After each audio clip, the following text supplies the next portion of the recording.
बघा topic number 11.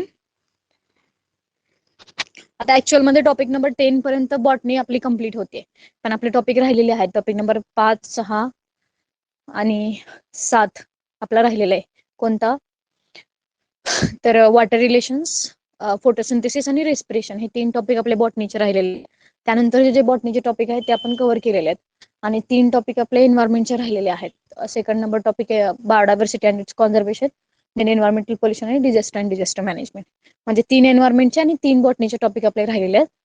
आणि तिथून पुढे मग आपण आता ऍग्रिकल्चर एंटोमॉलॉजी नवीन कोर्स आपण स्टार्ट करतोय. So topic number 11, agricultural entomology and introduction. तर बघा, insect pest is a Latin and French word meaning plague or infectious disease. Paste काय लॅटिन आणि फ्रेंच वर्ड आहे ज्याचा अर्थ काय होतो? प्लेग किंवा इन्फेक्शियस डिसीज, म्हणजे इन्फेक्शननी कॉज होणारे डिसीज म्हणजे पेस्ट आपण म्हणतो, याचा अर्थ असा होतो. Then the earlier the term pest was used for devastating infectious disease. सुरुवातीला पेस्ट ही टर्म कशासाठी वापरली गेली होती? की डिवास्टेटिंग, एकदम डिवास्टेशन करणारे जे इन्फेक्शियस डिसीज आहेत त्यांच्यासाठी पेस्ट ही टर्म यूज केली गेली होती. But today the pest is defined as, सध्या पेस्टची डेफिनेशन काय म्हणलेलं आहे? सच अन इन्सेक्ट, असा insect or any other living being, असा कोणताही living being whose population increases to such an extent to cause economic losses to crops or nuisance and health hazard to man and his livestock. म्हणजे अगोदरच्या काळामध्ये जर आपण paste या शब्दाचा जर विचार केला तर पेस्ट हा लॅटिन आणि फ्रेंच वर्ड पासून डिराईव्ह केलेला आहे, ज्याचा अर्थ होतो प्लेग किंवा इन्फेक्शियस डिसीज. सुरुवातीच्या काळामध्ये पेस्ट हा शब्द जो आहे तो डिवास्टेटिंग इन्फेक्शियस जो डिसीज आहे त्याच्यासाठी यूज केला जायचा. आणि सध्याच्या काळामध्ये पेस्ट आपण कोणाला म्हणतो? अशा इन्सेक्टला किंवा अशा लिव्हिंग बिंग्स च्या पॉप्युलेशनला की ज्यांची पॉप्युलेशन एवढ्या एक्सटेंट पर्यंत वाढते की ते काय करते? इकॉनॉमिक लॉस करते आपल्या क्रॉपचा, म्हणजे आर्थिक नुकसान करते. न्यूजन्स आणि हेल्थ हजार्ड म्हणजे आरोग्याचे ज्या प्रॉब्लेम आहेत ते प्रॉब्लेम क्रिएट करते मॅनला आणि लाईफ स्टॉकला सुद्धा, ठीक आहे, प्राण्यांना सुद्धा. सो असे ऑर्गॅनिझम्स त्यांची पॉप्युलेशन एवढी वाढते की ते आपल्या क्रॉपचं आर्थिक नुकसान करतात, ह्युमन आणि ॲनिमल हेल्थवरती परिणाम करतात. अशी गोष्ट असे लिव्हिंग बिंग्स म्हणजे कोण? तर pest. Then criteria to be pest म्हणजे एखाद्या ऑर्गॅनिझमला किंवा एखाद्या पॉप्युलेशनला आपण पेस्ट. सो बघा, from the above definition we derive 3 criteria of pest. Insect or any other living organism, म्हणजे तो इन्सेक्ट किंवा कुठलाही लिव्हिंग बिंग असला पाहिजे, हा पहिला क्रायटेरिया. दुसरा म्हणजे काय? तो जे ऑर्गॅनिझम आहे किंवा त्यांची जी पॉप्युलेशन आहे त्यांनी इकॉनॉमिक लॉस केला पाहिजे आपल्या क्रॉपला किंवा ह्युमन हेल्थला लॉस केलं, म्हणजे हजार्ड पोहोचवला पाहिजे. आणि third, A minimum population level, that is threshold level of population असली पाहिजे. म्हणजे पेस्ट आपण कधी म्हणू शकतो? तर त्या ऑर्गॅनिझमनी, म्हणजे ते लिव्हिंग बिंग पाहिजेत, त्यांनी आर्थिक नुकसान करायला पाहिजे आणि त्यांची पॉप्युलेशन पाहिजे थ्रेशोल्ड लेवलच्या वर. ज्यावेळेस ती पॉप्युलेशन जाईल त्यावेळेस ते इकॉनॉमिक लॉसेस कॉज करतील. असे 3 क्रायटेरिया ज्या इन्सेक्टमध्ये किंवा ज्या लिव्हिंग बिंग मध्ये असतील त्यांना आपण पेस्ट म्हणू शकतो. It means insect pest below the threshold level of population has no significance. Threshold level म्हणजे काय? तर या म्हणजे लिमिट, या लिमिटच्या वर त्यांची पॉप्युलेशन गेली की ते आपलं आर्थिक नुकसान करतात, इकॉनॉमिक लॉस करतात, ठीक आहे. एका लिमिटच्या वर त्यांची पॉप्युलेशन गेली की ते काय करतात? आपलं आर्थिक नुकसान करतात. सो थ्रेशोल्ड लेवलच्या खाली जर पॉप्युलेशन असेल तर त्यांना काहीच महत्व नसतं, ते डॅमेज वगैरे कॉज करत नाहीत. Therefore, pest control measures are to be adopted at threshold level, that is before the economic injury level. ठीक आहे. बघा, थ्रेशोल्ड लेवल म्हणजे काय? तर एक लिमिट, त्याच्या वर गेलं की काय होतं? ते लॉस करायला चालू करतात. आणि इकॉनॉमिक इंजुरी लेवलच्या वर गेल्यानंतर आपलं आर्थिक नुकसान व्हायला चालू होतं, ठीक आहे. 2 लेवल आहेत. थ्रेशोल्ड लेवल म्हणजे कमीत कमी पॉप्युलेशन ज्याच्यामुळं आपलं म्हणजे ते पेस्ट जे आहेत किंवा ते इन्सेक्ट जे आहेत ते आपलं हानी करायला चालू करतात, ठीक आहे. आणि इकॉनॉमिक इंजुरी लेवल म्हणजे काय? तर त्या लेवलच्या वर जर पॉप्युलेशन गेली तर आपलं आर्थिक नुकसान व्हायला चालू होतं. तर आपण कंट्रोल मेजर कधी अडॉप्ट करायला पाहिजे? की थ्रेशोल्ड लेवल पास झाल्यानंतर आणि इकॉनॉमिक इंजुरी लेवल पास व्हायच्या अगोदर, ठीक आहे. म्हणजे एवढी पॉप्युलेशन बनले की ते आता आपलं नुकसान करणार आहेत, त्यावेळेस कंट्रोल मेजर करायचा, जेणेकरून ते इकॉनॉमिक इंजुरी लेवल त्यांनी पास नाही करायला पाहिजे, ठीक आहे. आणि एकदा इकॉनॉमिक इंजुरी लेवल पास केली तर त्यावेळेस कंट्रोल मेजर करून काही उपयोग होत नाही, बिकॉज ऑलरेडी आपला लॉस व्हायला चालू झालेला असतो तिथं. ठीक आहे. सो हे लक्षात ठेवा की कंट्रोल मेजर कधी करायला पाहिजे. Control measure should be adopted after threshold level and before the economic injury level. ह्या दोन्हीचे लॉंग फॉर्म लक्षात ठेवा. किंवा EL म्हणजे इकॉनॉमिक लेवल किंवा ETL म्हणजे इकॉनॉमिक थ्रेशोल्ड लेवल म्हणजे लिमिट, कमीत कमी लिमिट. आणि EIL म्हणजे हायएस्ट लिमिट, ज्याच्यावर गेल्यानंतर आपलं नुकसान होतं. देन इकॉनॉमिक थ्रेशोल्ड लेवल म्हणजे काय? Economic threshold level is the density of paste population which needs control measure. He threshold level म्हणजे अशी लेवल आहे पॉप्युलेशनची की जिथे कंट्रोल मेजर करणं गरजेचं असतं.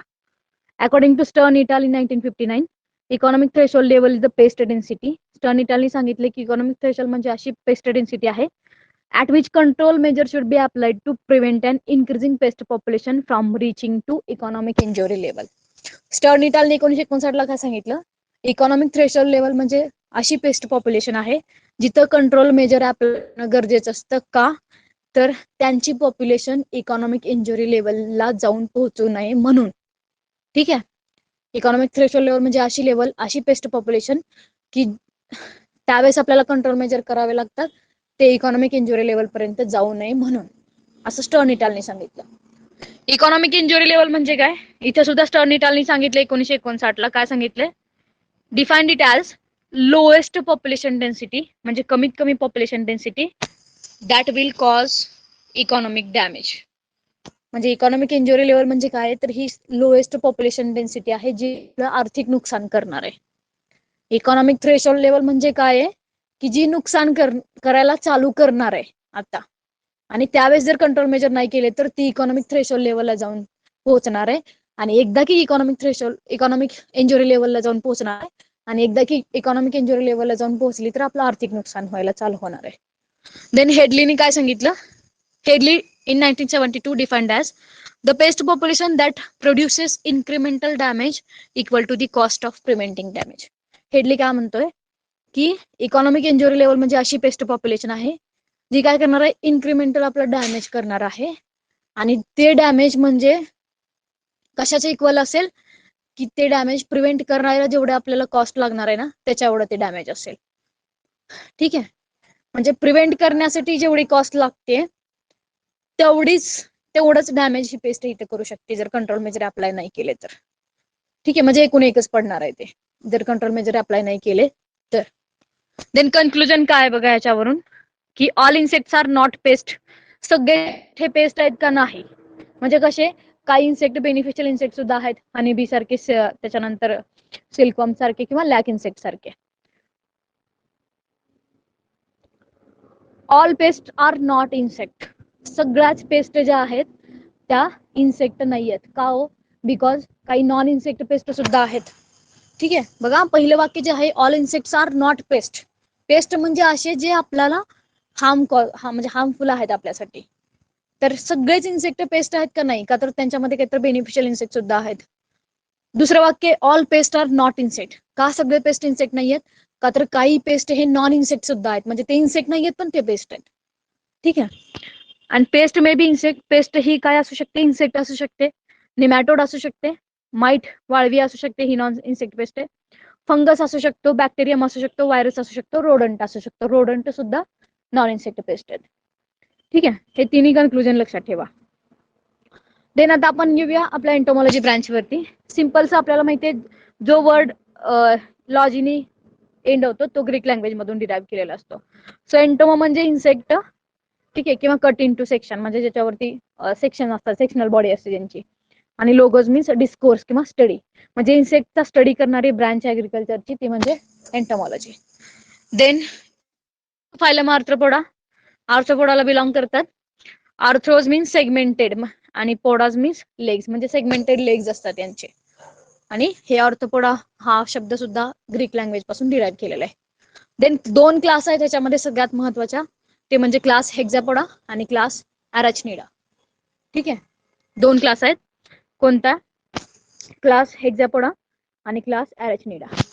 सो क्लास हेक्झापोडा मध्ये बघा body is divided into 3 parts which head, thorax आणि ॲब्डोमेन. क्लास हेक्झापोडाला जे इन्सेक्ट बिलॉंग करतात ते त्यांच्यामध्ये बॉडी 3 पार्टमध्ये डिवाइड केलेली असते. आणि याच्या उलट जर अरेंजमेंटामध्ये जर बघितलं तर हेड अँड म्हणजे हेड आणि थोरॅक्स एकत्र असतात, नोन ॲज सिफॅलोथोरॅक्स आपण म्हणतो. ठीक आहे, म्हणजे क्लास हेक्झापोडामध्ये 3 पार्टमध्ये बॉडी डिवाइड केलेली असते आणि क्लास अरेंजमेंटामध्ये हेड आणि थोरॅक्स जो आहे तो फ्यूज असतो, एकत्र असतं आणि यांना आपण सिफॅलोथोरॅक्स म्हणतो. देन क्लास हेक्झापोडामध्ये हेक्झा म्हणजे 6 ना, 3 पेअर्स म्हणजे 6 लेग असतात. हेक्झा म्हणजे 6, हेक्झा मीन्स 6, पोडा म्हणजे लेग्स, म्हणजे 6 पाय असणारे इन्सेक्ट जे आहेत याच्यामध्ये असतात. सो 3 पेअर लेग्स असतात म्हणजे 6 पाय असतात. याच्या उलट अरेंजमेंटामध्ये 4 पेअर्स असतात म्हणजे 8 लेग्स असतात. ठीक आहे, आणि कशा असतात, of walking legs are present. ठीक आहे, आणि लेग्स आर अनसेगमेंटेड. हे सेगमेंटेड लेग्स असतात का, नसतात. देन हेक्झापोडामध्ये विंग्स प्रेझेंट असतात. ठीक आहे, देन हेक्झापोडाचे एक्झाम्पल कोणते आहेत, इन्सेक्ट्स आहेत, बग्स आहेत, बिटल्स आहेत. आणि बघा लाईन टू लाईन बघू, जस्ट आपण हे 3च डिफरन्स होते यांच्यामध्ये.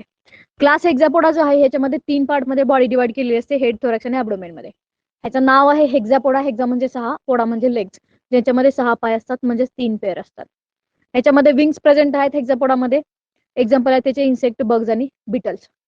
Insects are 97% of total population of arthropoda. म्हणजे ह्या क्लास म्हणजे 97% आर्थ्रोपोडा फायलमचे जे इन्सेक्ट आहेत ते या क्लास हेक्झापोडाला बिलॉंग करतात. And arthropoda having 94,000 species is the largest group. म्हणजे 94,000 स्पेसिस आहेत आर्थ्रोपोडा फायलम मध्ये, आणि सगळ्यात लार्जेस्ट फायलम म्हणून ओळखला जातो आर्थ्रोपोडा. आणि आर्थ्रोपोडा नंतर दुसरा फायलम म्हणजे सेकंड लार्जेस्ट फायलम आहे मोल्युस्का. देन क्लास अरेंजमेंटामध्ये काय सांगितलंय की head and thorax are fused and known as cephalothorax म्हणतात त्यांना. 4 पेअर आहेत लेग्सचे म्हणजे 8 पाय आहेत वॉकिंग टाईपचे, आणि लेग्स जे आहेत ते अनसेगमेंटेड आहेत. आणि यांच्यामध्ये ॲब्डोमेन जो आहे तो डिस्टिंक्ट असतो, वेगळा असतो. ठीक आहे, म्हणजे इथं आपण काय बघितलं, हेक्झापोडामध्ये हे 3 वेगवेगळे पार्ट आहेत. आणि अरेंजमेंटामध्ये काय डिफरन्स आहे की हेड आणि थोरॅक्स एकत्र आहे आणि ॲब्डोमेन वेगळा आहे, म्हणजे 2 पार्टमध्ये डिवाइड केलेली आहे बॉडी. आणि यांच्यामध्ये अँटेना नसतात. ह्याचे एक्झाम्पल आहेत माइट्स, टिक्स आणि रेड स्पायडर. माइट्स, टिक्स आणि रेड स्पायडर. देन आता इन्सेक्ट म्हणजे काय बघा. म्हणजे आपण इन्सेक्ट कोणाला म्हणतो, tracheate arthropods means having trachea for respiration. Insect म्हणजे कोण की ज्यांच्यामध्ये ट्रॅकियल रेस्पिरेशन होतं, म्हणजे ट्रॅकिया थ्रू रेस्पिरेशन होतं. देन हेड, थोरॅक्स आणि ॲब्डोमेन आर डिस्टिंक्टली प्रेझेंट. ठीक आहे, हे हेड, थोरॅक्स आणि ॲब्डोमेन या 3 पार्टमध्ये इन्सेक्ट जे आहेत ते डिवाइड केलेला असतो. म्हणजे क्लास हेक्झापोडा मोस्टली इन्सेक्ट बिलॉंग करतात क्लास हेक्झापोडाला. हेड जे आहे तो 6 सेगमेंटेड असतो, फ्युज्ड असतो, लक्षात ठेवा. हेड जो आहे तो युजली 6 सेगमेंट प्रेझेंट असतात हेडवरती. हे आकडेवारी लक्षात ठेवा, 6, 3, 11 अशी. 6, 3 आणि 11 ही आकडेवारी लक्षात ठेवा.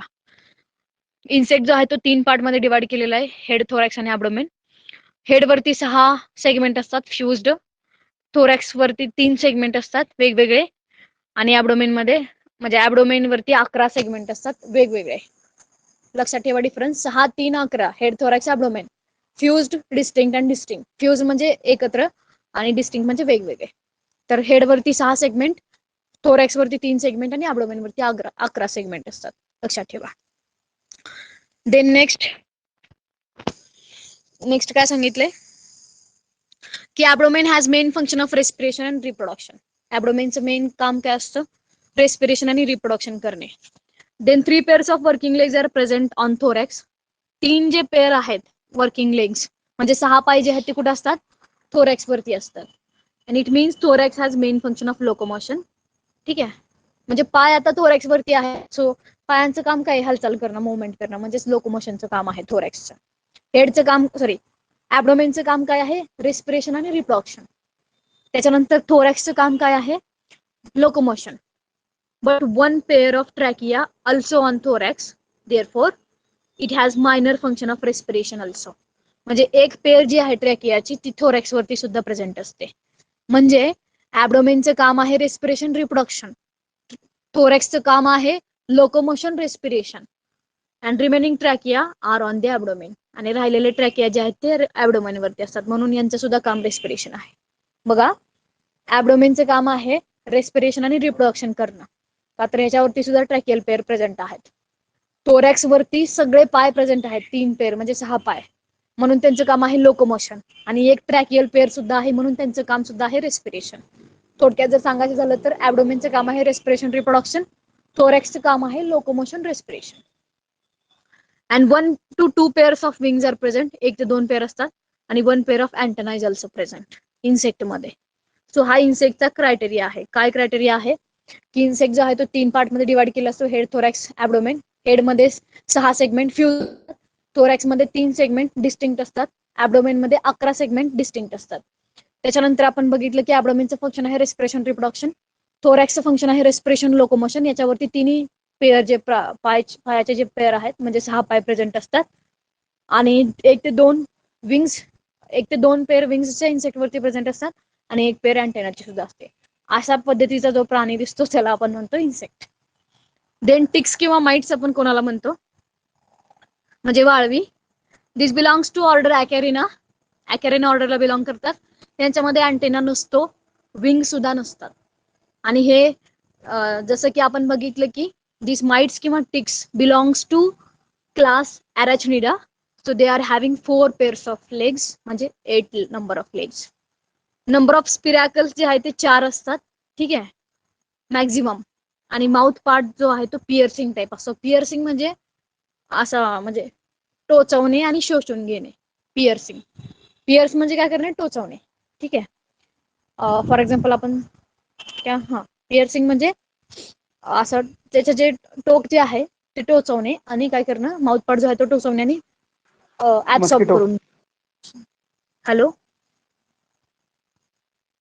मस्किटो म्हणतात तिथे एक्झाम्पल. देन बघा, head and thorax are fused and fixed. आपण बघितलं की ॲरॅचनिडा क्लासला जे बिलॉंग करतात त्यांच्यामध्ये हेड आणि थोरॅक्स फ्युज्ड असतो, आणि ॲब्डोमेन हा डिस्टिंक्ट असतो. इथे सुद्धा म्हणजे हे एक्झाम्पल त्याचं आहे, त्याच्यामुळे कॅरेक्टरिस्टिक्स सेम असणार. आणि killing substance of acarina is called as acaricide. जसा पेस्ट किल करण्यासाठी पेस्टिसाइड, जसा वीड किल करण्यासाठी वीडसाइड, तसाच ॲकॅरिना ऑर्डरचे जे नॉन इन्सेक्ट आहेत त्यांना किल करण्यासाठी ॲकॅरिसाइड यूज करतात, लक्षात ठेवा. देन नेक्स्ट कन्सेप्ट आहे मेटामॉर्फोसिस. मेटामॉर्फोसिस म्हणजे काय, तर Metamorphosis is the radial changes in morphology during development. म्हणजे डेव्हलपमेंट होताना जे चेंजेस घडून येतात इन्सेक्ट्स मध्ये त्यांना आपण म्हणतो मेटामॉर्फोसिस. मेटामॉर्फोसिस काय, radial changes in morphology during development, म्हणजे डेव्हलपमेंट होत असताना जे चेंजेस घडून येतात इन्सेक्ट मध्ये. आता these changes may be of 2 types, incomplete or complete metamorphosis. Incomplete किंवा कम्प्लीट मेटामॉर्फोसिस. ऑलरेडी सगळं झालेलं आहे, जस्ट इंट्रोडक्टरी म्हणजे इंट्रोडक्टरी लेक्चर आहे, नावातच agriculture entomology and introduction. So incomplete metamorphosis is also called as direct, gradual or hemi metamorphosis. इनकम्प्लीटला direct metamorphosis का म्हणलेलं आहे का, तर ह्याच्यामध्ये एग्जचं निम्फ मध्ये कन्व्हर्जन झाल्यावरती डिरेक्ट ऍडल्ट मध्ये कन्व्हर्जन होतं. त्याचं एग्जचं निम्फ मध्ये कन्व्हर्जन झाल्यानंतर डिरेक्ट ऍडल्ट मध्ये होतं, प्युपल स्टेज वगैरे ह्याच्यामध्ये नसते. म्हणून incomplete metamorphosis is also called as direct metamorphosis. आणि अचानक निम्फचं ऍडल्ट मध्ये कन्व्हर्जन होतं म्हणून ग्रॅज्युअल मेटामॉर्फोसिस म्हणलेलं आहे. आणि हेवी म्हणजे हाफ, म्हणजे अर्धीच प्रोसेस घडते इथं, म्हणून हेवी मेटामॉर्फोसिस म्हणलेलं आहे, ठीक आहे. So here metamorphosis occurs in 3 stages, आणि कम्प्लीट मेटामॉर्फोसिस मध्ये मेटामॉर्फोसिस जे आहे ते 4 स्टेजेस मध्ये होतं. Eggs nymph adult, eggs nymph, pupal आणि ऍडल्ट स्टेज. सॉरी, बघा एक मिनिट, आपण बघतो incomplete metamorphosis. So here eggs is turn in to nymph during development, but nymph is the smallest form of an adult. हे objective लक्षात ठेवा, एकदम IMP आहे की एग्ज जो आहे तो ह्याच्यामध्ये निम्फ मध्ये कन्वर्ट होतो, आणि निम्फ जो आहे तो एकदम स्मॉलेस्ट फॉर्म आहे ऍडल्टचा, ठीक आहे. Therefore such metamorphosis is called as direct metamorphosis. आता सांगितलं तुम्हाला, डायरेक्ट निम्फचं कन्वर्जन ऍडल्ट मध्ये होतं, आणि निम्फला स्मॉलर ऍडल्ट म्हणलं जातं. So this metamorphosis, incomplete metamorphosis is also called as direct metamorphosis, also called as gradual metamorphosis, also called as hemimetamorphosis. Such type of gradual metamorphosis are present in following order. आता हे incomplete Metamorphosis कुठे कुठे होतं बघा. Orthoptera ऑर्डरला होतं, ह्याच्यामध्ये locust येतात, ठीक आहे, टोळधाड म्हणतो आपण लोकस्ट अटॅकला, टोळधाड. देन ग्रास ऑफर येतात आणि कॉक्रोच येतात त्याच्यामध्ये. थायझॅनोप्टेरा आहे, याच्यामध्ये थ्रिप्स येतात. आयसोप्टेरा आहे, टर्माइट्स येतात. हेट्रोप्टेरा आहे, ट्रू बग्स येतात. आणि होमोप्टेरा ऍफिड आणि लीफ हॉपर. हे जे आहेत हे OTIH². या ज्या ऑर्डर आहेत, या ऑर्डर मध्ये जे इन्सेक्ट बिलॉंग करतात, जे पेस्ट बिलॉंग करतात, त्यांना त्यांच्यामध्ये इनकम्प्लीट मेटामॉर्फोसिस दिसून येतं. OTIH². O for orthoptera, T for thysanoptera, I for isoptera, H for heteroptera आणि होमोप्टेरा. ठीक आहे. तर यांच्यामध्ये जे पेस्ट इन्सेक्ट पेस्ट बिलॉंग करतात ते इनकम्प्लीट मेटामॉर्फोसिस शो करतात. तर ह्याच्यामध्ये सगळ्यात महत्वाचं काय आहे की थ्रिप्सची ऑर्डर महत्वाची थायझॅनोप्टेरा आणि टर्माइटची एक ऑर्डर विचारली जाते आयसोप्टेरा. एवढं लक्षात ठेवा just. Second type of Metamorphosis आहे कम्प्लीट कॉम्प्लेक्स. कम्प्लीट म्हणजे पूर्णपणे होणार. कॉम्प्लेक्स का म्हणलेलं आहे? बिकॉज याच्यामध्ये स्टेज वाढलेले आहे, कॉम्प्लेक्सिव्हिटी आलेली आहे. इनडायरेक्ट का म्हणलेलं आहे? का तर ह्याच्यामध्ये डायरेक्ट अडल्ट मध्ये कन्व्हर्जन होत नाही, म्हणून इनडायरेक्ट मेटामॉर्फोसिस म्हणलेलं आहे. And this is holo Metamorphosis.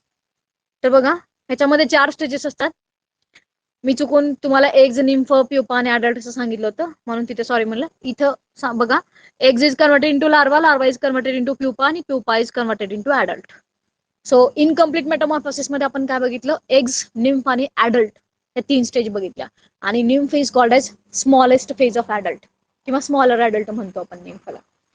Complete metamorphosis मध्ये 4 स्टेजेस येतात: एग्ज, लार्वा, प्युपा आणि अडल्ट. ठीक आहे. एग्ज म्हणजे अंडी, लार्वा म्हणजे त्याची आळी बनते, कॅटरपिलर बनतो, आणि प्युपा म्हणजे प्युपल स्टेज. ठीक आहे, रेस्टिंग स्टेज आपण म्हणतो, आणि नंतर अडल्ट मध्ये त्याचं कन्व्हर्जन होतं. सो अशा टाईपच्या कम्प्लीट मेटामॉर्फोसिस कशा कशामध्ये कोणकोणत्या ऑर्डर मध्ये होतं बघा. कोलेप्टेरा आहे. ठीक आहे, त्याच्यामध्ये बिटल येतात, विविल्स येतात. And this order is most damaging order. Coleoptera question येतो बघा, which of the following order is most damaging order विचारली जाते. So Coleoptera. देन लेपिडोप्टेरा आहे. लेपिडोप्टेरा म्हणजे सगळे फुलपाखरं जे आहेत किंवा सगळ्या आळ्या ज्या आहेत त्या लेपिडोप्टेराला बिलॉंग करतात, सांगितलं होतं मी अगोदर पण. सो सगळे मॉथ म्हणजे फुलपाखरं, छोटे छोटे बटरफ्लायज आणि सिल्कवर्म, ठीक आहे, हे लेपिडोप्टेराला बिलॉंग करतात. देन सगळ्या प्रकारच्या फ्लाईज. ठीक आहे, सगळ्या प्रकारच्या फ्लाईज म्हणजे सगळ्या प्रकारच्या माशा, एक्सेप्शन जर सोडलं कोणता? व्हाईट फ्लाय आणि mustard soft fly. White fly आणि मस्टर्ड सॉफ्ट फ्लाय जर सोडली तर सगळ्या प्रकारच्या माशा ज्या आहेत त्या डिप्टेरा ऑर्डरला बिलॉंग करतात. आणि लास्ट ऑर्डर आहे हायमेनॉप्टेरा. हायमेनॉप्टेरा मध्ये सॉफ्ट फ्लाय येते. म्हणजे सॉफ्ट फ्लाय आता सांगितलं ना तुम्हाला, मस्टर्ड सॉफ्ट फ्लाय जे आहे ते डिप्टेराला बिलॉंग करत नाही. सगळ्या प्रकारच्या ज्या फ्लाईज आहेत त्या डिप्टेराला बिलॉंग करतात. फक्त 2 फ्लाईज अशा आहेत ज्या डिप्टेराला बिलॉंग करत नाहीत. त्या कोणत्या? व्हाईट फ्लाय आणि मस्टर्ड सॉफ्ट फ्लाय. सो ही मस्टर्ड सॉफ्ट फ्लाय कुठे येते? हायमेनॉप्टेरा मध्ये येते. बीज आणि बीज लक्षात ठेवा. आणि बीजची पण ऑर्डर विचारली जाते हायमेनॉप्टेरा. अँड्स आहेत, वास्प आहेत, आणि mostly insects are used as predators. या हायमेनॉप्टेरा मधले मोस्टली जे इन्सेक्ट आहेत ते प्रिडेटर म्हणून यूज केले जातात. सम अर्ली ऑर्डर कोणत्या? प्रोच्युरा आणि thysanura of class insecta have no any metamorphosis. Protura आणि थायसॅनोरा ह्याचा क्लास आहेत इन्सेक्टच्या, त्यांच्यामध्ये कसलंच मेटामॉर्फोसिस दिसून येत नाही, त्यामुळे त्यांना अमेटाबोला म्हणतात. अमेटाबोला म्हणजे मेटामॉर्फोसिसचे 3 टाईप आहेत. ठीक आहे. सो आपण काय बघितलं बघा, या मेटाबोलाचं एक्झाम्पल आहे टेरिगोला. ठीक आहे. सो बघा आपण बघितलं की इनकम्प्लीट मेटामॉर्फोसिस म्हणजे काय, की ज्याच्यामध्ये 3 स्टेजेस असतात डेव्हलपमेंटच्या: एग्ज, निम्फ आणि अडल्ट. निम्फ ही स्मॉलेस्ट अडल्ट असतो. देन त्याचे आपण एक्झाम्पल बघितले की कोणकोणते ऑर्डर त्याच्यामध्ये येतात. तर आपण बघितलं की 5 ऑर्डर जे आहेत ते 5 ऑर्डर त्याच्यामध्ये येतात जे इनकम्प्लीट मेटामॉर्फोसिस शो करतात. त्याच्यामध्ये आपण ऑर्थोप्टेरा बघितली, थायसॅनोप्टेरा, त्याच्यानंतर आयसोप्टेरा, देन होमोप्टेरा आणि हेट्रोप्टेरा, हे 5 ऑर्डर बघितल्या. देन कम्प्लीट मेटामॉर्फोसिस मध्ये आपण 4 स्टेजेस बघितल्या: एग्ज, लार्वा, प्युपा आणि अडल्ट. आणि याच्यामध्ये सुद्धा 4 ऑर्डर आहेत, ज्या ऑर्डर काय करतात तर कम्प्लीट मेटामॉर्फोसिस दाखवतात. त्याच्यामध्ये कोलेप्टेरा आहे, लेपिडोप्टेरा आहे, डिप्टेरा आहे आणि हायमेनॉप्टेरा आहे. डिप्टेरा ऑर्डरला एक्सेप्शन म्हणजे कोण? व्हाईट फ्लाय आणि मस्टर्ड सॉफ्ट फ्लाय. देन बघा, आणि अमेटामॉर्फोसिस दाखवणारे पण लक्षात ठेवा: प्रोच्युरा आणि थायसॅनोरा. आता लार्वाचे टाईप आहेत, टाईप्स ऑफ लार्वे. लार्वाचे 4 टाईप आहेत. पहिला आहे निम्फ. निम्फ पण एक लार्वाचा प्रकार आहे. कॅटरपिलर म्हणजे आळी, हा पण एक प्रकार आहे लार्वाचा. ग्रब हा पण प्रकार आहे आणि मॅगोट हा पण प्रकार आहे. तर बघा, हेमिप्टेरा ऑर्डर जे आहे त्या हेमिप्टेरा ऑर्डरच्या लार्वाला म्हणतात निम्फ. हेमिप्टेरा ऑर्डरच्या लार्वाला म्हणतात निम्फ. ह्याच्यामध्ये बग्स येतात, हॉपर्स येतात, व्हाईट फ्लायज येतात, ऍफिड्स येतात आणि जसिड्स येतात. बघा, व्हाईट फ्लाय डिप्टेराला बिलॉंग करते का नाही? कोणाला बिलॉंग करते? हेमिप्टेराला. देन कॅटरपिलर येतात. कॅटरपिलर म्हणलं की सगळ्या प्रकारचे कॅटरपिलर, मॉथ, बटरफ्लाय बिलॉंग करतात लेपिडोप्टेरा. ठीक आहे. त्याच्यामध्ये मॉथ आहेत, बोलवर्म आहे, बोरर आहे. एक्सेप्शन आहे लेसर ग्रेन बोरर. ठीक आहे. माझ्या माहितीनुसार हा टॉपिक मी अगोदर शिकवलाय, तुम्हाला शिकवलेला आहे MCRच्या लेक्चरला, त्यामुळे रिपीट वाटतोय तो. ठीक आहे. देन बघा, मी काय सांगितलं, लेपिडोप्टेरा ऑर्डरला सगळ्या प्रकारचे जे बोरर आहेत, जे कॅटरपिलर आहेत किंवा जे मॉथ आहेत किंवा जे बटरफ्लाय आहेत ते सगळे बिलॉंग करतात. देन ग्रब, कोलेप्टेरा ऑर्डरचे जो लार्वे आहे त्याला ग्रब म्हणतात. आणि मस्टर्ड सॉफ्टफ्लाय जे आहे ते हायमेनॉप्टेराला बिलॉंग करते. मॅगोट मध्ये बघा, मॅगोटची जी डिप्टेराची जी डॅमेजिंग स्टेज आहे तिला मॅगोट्स म्हणतात.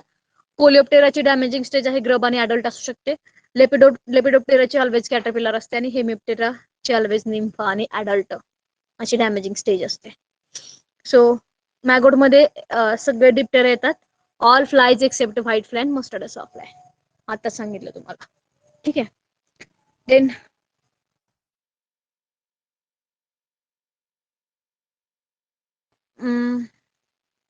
एक मिनिट.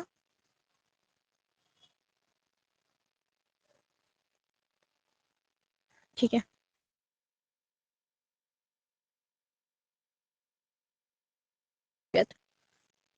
ठीक आहे. बघा, आपण काय बघितलं ऍग्रिकल्चरल एंटोमॉलॉजी मध्ये, जस्ट आपण इंट्रोडक्शन बघितलं. इन्सेक्ट पेस्ट आपण कोणाला म्हणतो, त्याच्यानंतर त्यासाठी क्रायटेरिया काय आहे की कोणत्या इन्सेक्टला आपण पेस्ट म्हणू शकतो. देन थ्रेशोल्ड लेवल म्हणजे काय, तर कमीत कमी लिमिट पॉप्युलेशनची की जी डॅमेज कॉज करणार आहे. आणि इकॉनॉमिक इंजुरी लेवल म्हणजे काय, तर त्या लेवलच्या वर गेल्यानंतर काय होतं, तर आर्थिक नुकसान व्हायला चालू होतं आपलं. आणि या दोघांच्या मध्ये कंट्रोल मेजर अडॉप्ट करायला पाहिजेत. हे दोन्ही आपण बघितले, स्टर्निटालने सांगितलेलं. देन आपण एंटोमॉलॉजी कोणत्या वर्ड पासून डिराइव्ह झाली बघितली. फायलम आर्थ्रोपोडा बघितला. याचे 2 ऑर्डर, 2 क्लासेस, हेक्झापोडा आणि अरेचिनिडा.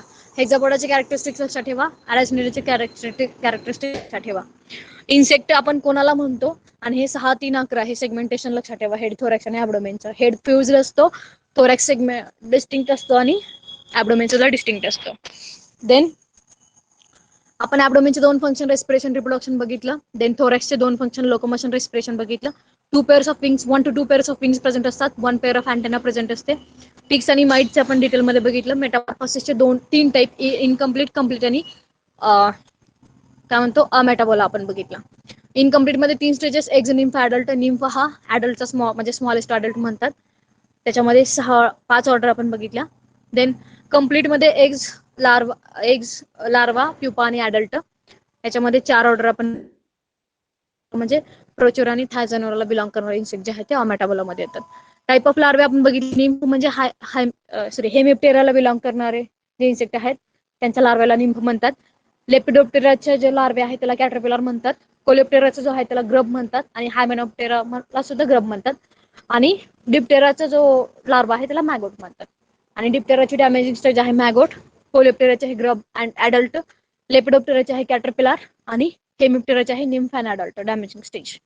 माउथ पार्ट जो आहे तो डिटेल मध्ये आपण उद्याच्या लेक्चरमध्ये बघूया. आज लेक्चर कंप्लीट होत होतं, पण माउथ पार्ट जो आहे तो डिटेलमध्ये आपण उद्या बघूया. ठीक आहे. उद्याच्या लेक्चरला हा टॉपिक आपला संपून जाईल. आणि नेक्स्ट आणि होईल उद्याच्या लेक्चरला तो म्हणजे इन्सेक्टिसाइड्स. ठीक आहे. इन्सेक्टिसाइड्स. आता मला वाटतं आत्ताच्या कोर्सला हे इन्सेक्टिसाइड्स असतील तुम्हाला, एक इंट्रोच्या कोर्सला. ठीक आहे.